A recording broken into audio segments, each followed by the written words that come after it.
I'm back. Yes, I know. I've been gone for quite some time. You know, holidays, family, poor Tennessee Titan football, you know, all of that. But, you know, we got a whole lot to talk about right now. But we're going to get into it because there's way more to talk about after the intro.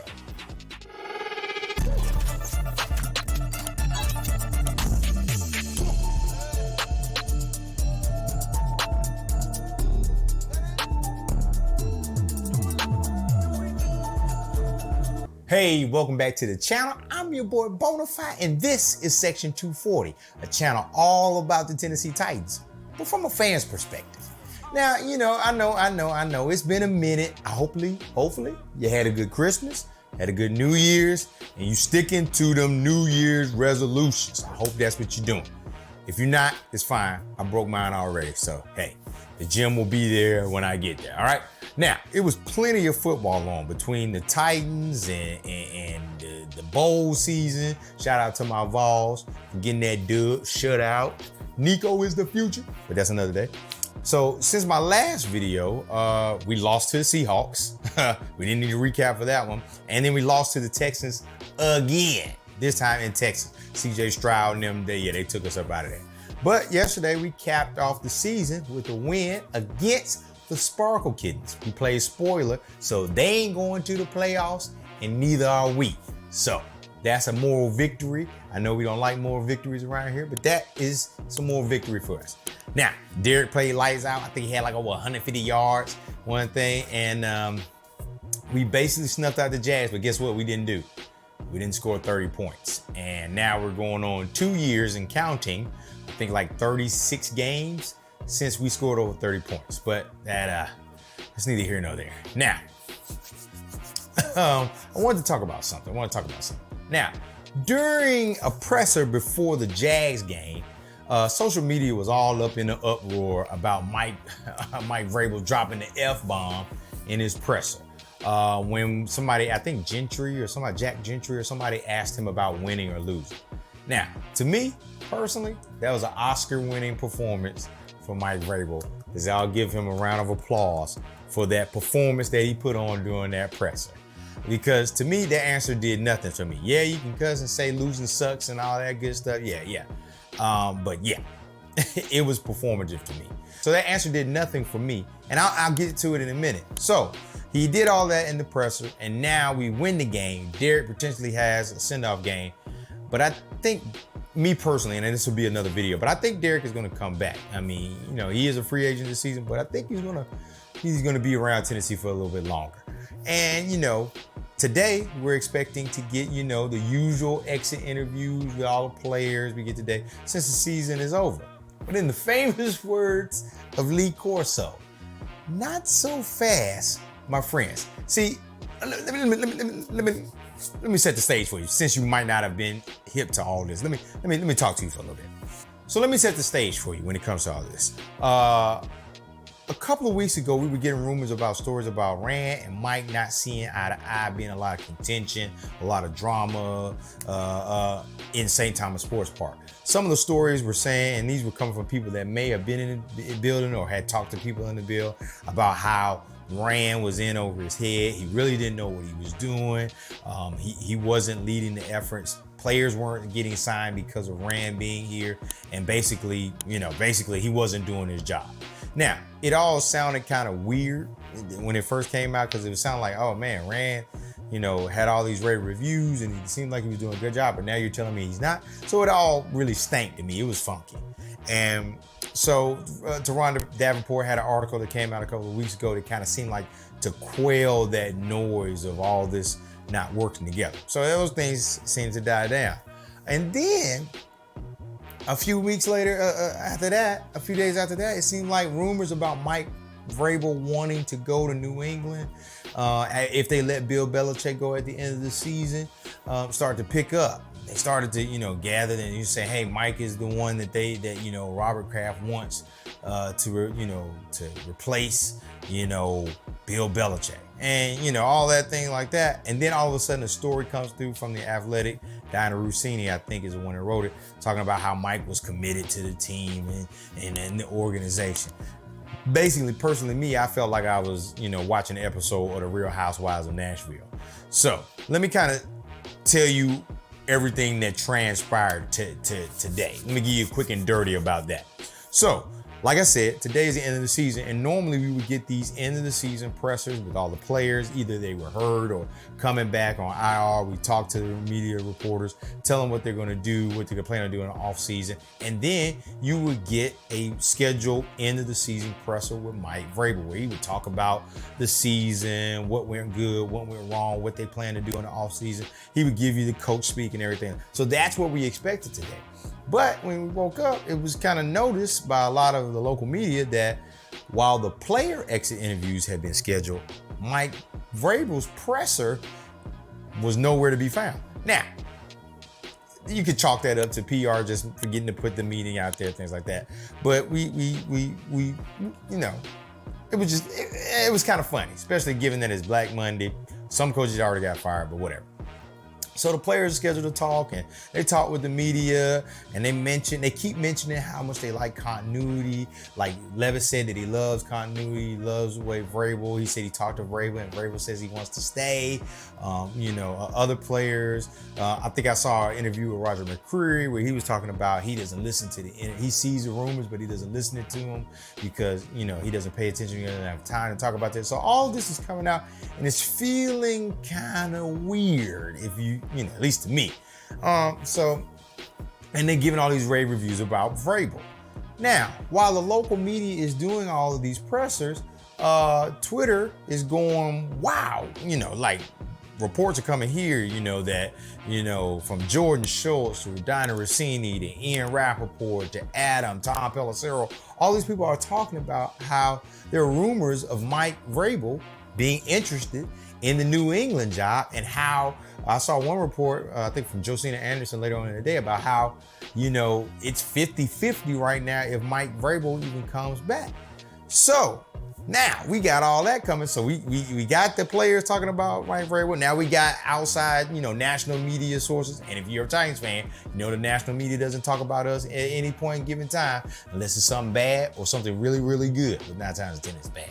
So now, as soon as that comes up, now we get messaging from Titans PR or whatever that comes out that Mike will not be having his presser today, and that a meeting or a presser will be scheduled later on this week. Now, today is Monday when I'm filming this, and this is when the notice come out. So later on this week.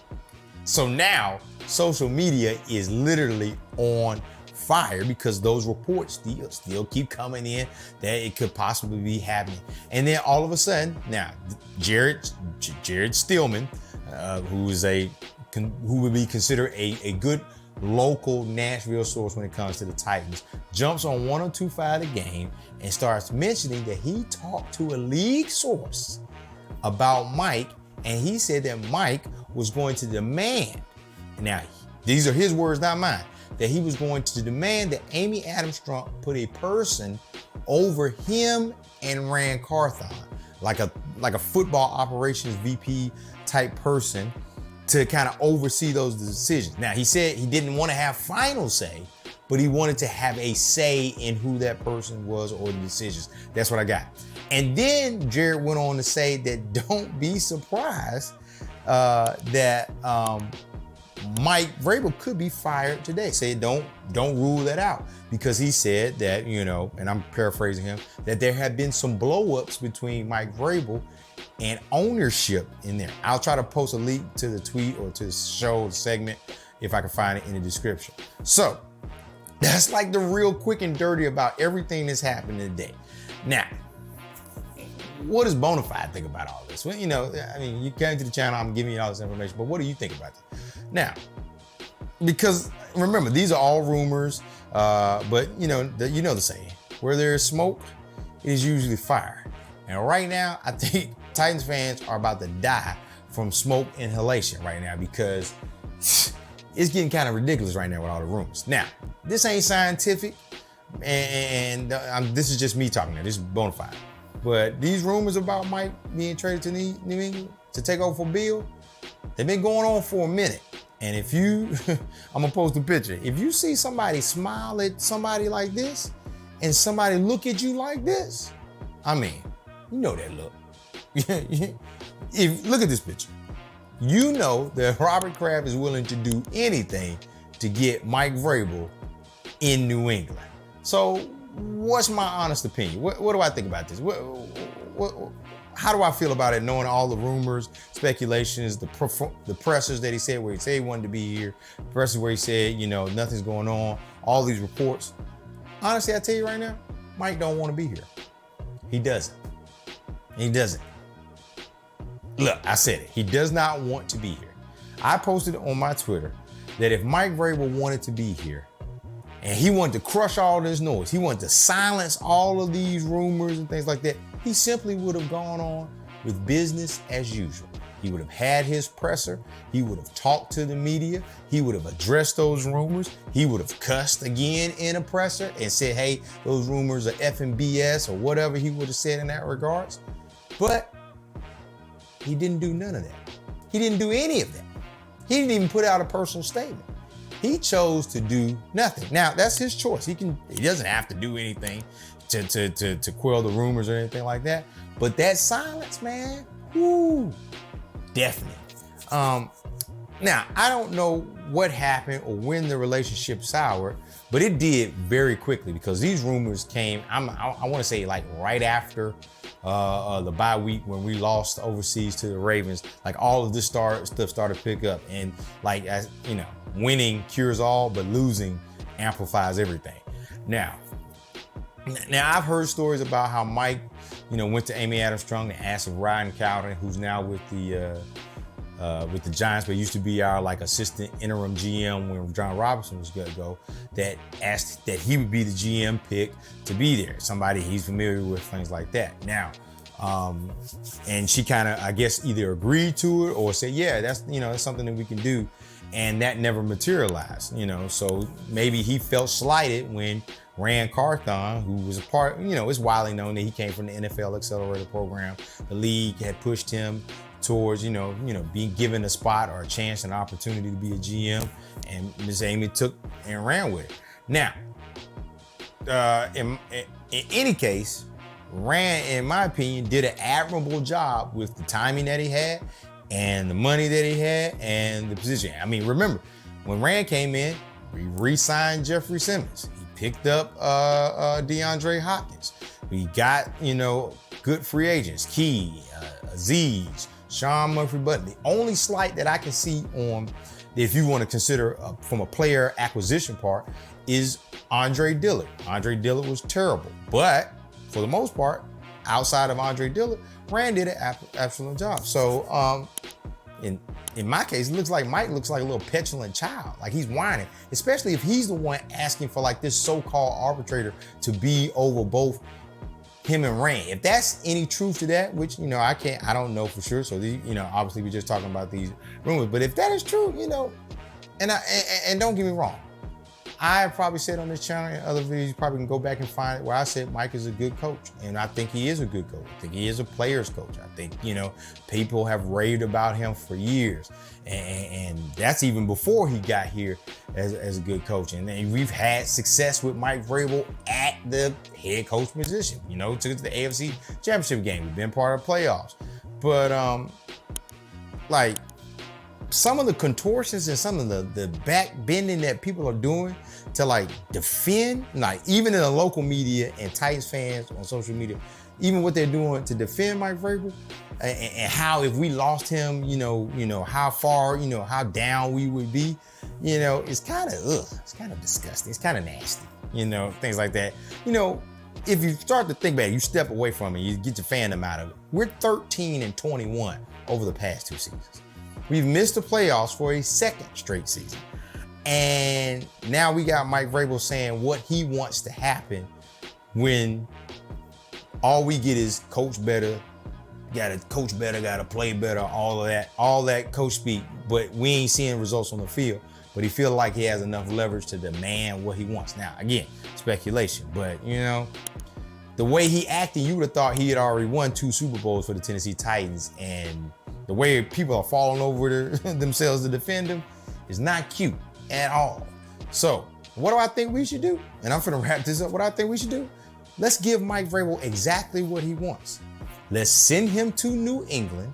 If New England gets rid of Bill Belichick, let's send him to New England for a first-round draft pick and some more draft capital. Let's trade him and get that draft capital back, and let's start us a search for a new head coach, offensive-minded head coach, defensive-minded head coach. I don't care. Like Aaron Glenn's defensive-minded, but then some people say Bobby Slowik. But let's start the work on that. Let's get somebody up here that can get some players in here. Let's see what we can do and restart this thing over again as soon as possible. Give him what he wants, because that is what he wants. Because if he didn't want it, we wouldn't be having this conversation. This video wouldn't be getting made. But it's obvious due to his silence and the way he and the rumors and speculation has come on, it seems to be like what he wants. So now, like I said, all of this is speculation. I'm definitely going to leave myself an out to come back here. I don't, if I end up on freezing cold takes, Mike sounds of extension, it is what it is. But for today, looks like, we're going to know more in the coming days. But today, it seems like Mike Vrabel wants to be up out of Tennessee, preferably in New England. I even heard Washington was a particular opportunity. So let's not drag this out anymore. Let's not do it any longer than it has to be. Let's give him what he wants. Let's get him up out of here, and let's continue to improve on what we got with Tajay and with Will and DeAndre and whoever's here on the Tennessee Titans. Let's work to do that, and let's see what we can do and move forward in the offseason. Now, if you made it this far, I appreciate you. We'll be dropping more videos all off season, talking about the draft pitch, especially since we get closer to the draft, free agency, the senior bowls and things like that. We're gonna be looking at draft prospects. I'm gonna try to aggregate all of that for you. We're gonna talk about it here, what I think we need as a football team versus what is available. So don't forget, we're doing our Road to 1K giveaway. So you a subscriber to the channel, you're entered in. Once we hit 1,000, we're gonna be giving away a Nike Oiler throwback jersey. So don't forget to like, comment, share, and subscribe to the channel. And like I always say, there is plenty of room in the section for us all. Until next time, tighten up.